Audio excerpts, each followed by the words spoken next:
Keep in mind the great 50 days of the Easter time feast is ongoing. Christ is risen, and it's still currently being celebrated as an expression of our joy for the risen Christ. First, of course, I would like to thank you to all who have signed up for my newsletter and your kind comments about the cover of my book, The Very Fine Light.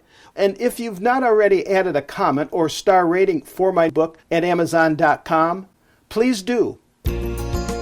I chose to continue podcasting about this ongoing Easter feasting because these now almost 50 days of celebration has indeed provided me with a peaceful strength, and its duration has been overlooked for too long because it's a lengthy cycle in people time.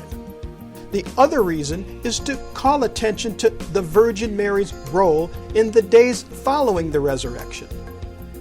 And now, looking at the 10 days between the Ascension and Pentecost, it's worth remembering that the apostles could only guess about what Jesus meant when he told them on his day of ascension that they should wait for the Holy Spirit to come upon them. Can you imagine how they must have felt? What could the Holy Spirit be? What did this mean? However, at the same time when the apostles were questioning their unknown, the Virgin Mary herself was singularly familiar with the Holy Spirit before the apostles were. The Virgin Mary had a clear understanding of the Holy Spirit before Pentecost.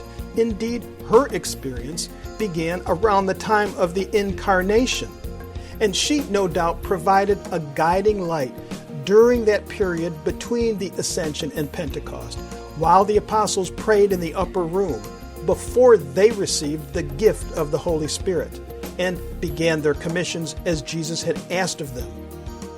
To quote the late Roman Catholic Bishop Marlino of Madison, Wisconsin, quote, "So, at Pentecost, we have the apostles gathered with the Virgin Mary right in the center, and the power of the Holy Spirit unleashed upon them, so that Jesus can come and dwell with us, teaching us the whole truth and reminding us of everything that Jesus said and did."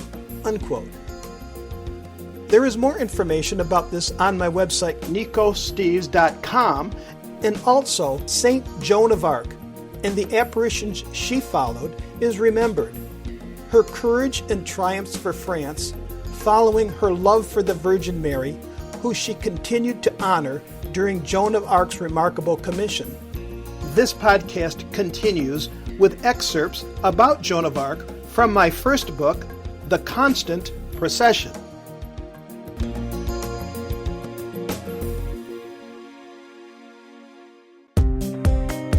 God-fearing and humble leadership is what her son, Jesus the Christ, preached. This, it would seem, is the Madonna's guide as she apparates. She speaks from the heart to those who can hear her, regardless of religious affiliation. Still another example of challenged human leadership when political leaders and church officials are too intertwined is during the Middle Ages with Joan of Arc's experience in Europe at the end of the 100 Years' War between France and England in the first part of the 1400s.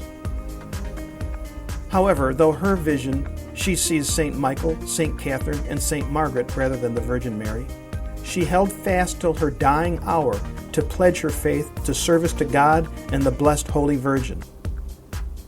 Joan of Arc in 1431, at the tender age of 19, had been imprisoned and burned at the stake for heresies against the Church. As she burned, she called out loud to God to forgive them of their sins and told the priests there to offer a mass for her. Joan of Arc had seen these saints apparate 7 years before. They influenced her chosen path. She inspired the French people and led them onto the battlefield, breaking the stalemate of the 100 Years' War between England and France. At an age when most young women of today are becoming college co-eds, and in an age where women answered to their husbands, Joan took over an army, which she led to victory, had the power to install a king, all the while insisting on her soldiers to prepare for battle by going to confession and taking communion before each battle. After installing the king, her goal had been to go back home. The king asked Joan to continue to fight on, saying she, quote, heard the voices no more, unquote. She just wanted to go back to Arc, to her mother and father. But she yielded to the king's request. Joan of Arc got captured and given over to the English. Once they had her, they put her on public trial for heresy. The English had their religious leaders entrap this young country bumpkin on theological doctrine, forcing her to testify against herself, demanding her to specify whom she maintained her allegiance to. The choices, quote, God in heaven or his leaders on earth, unquote. Her choice cost her her life. So these Christian leaders burned her at the stake. Religious leaders had to change, and they came back to the roots of Christianity, refocused to actions that followed a more Christ-like, God-fearing approach. As part of this return came an admission of wrongdoing by the church and recognition of the good works of Joan of Arc.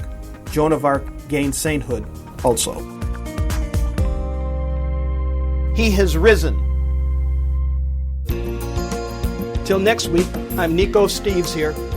Please feel free to contact me at nicosteves.com. That's Nikos Steves, Steves.com. If you like this episode, and for more, share them with friends. Well, this is Nico Steves. Thank you. See you next time.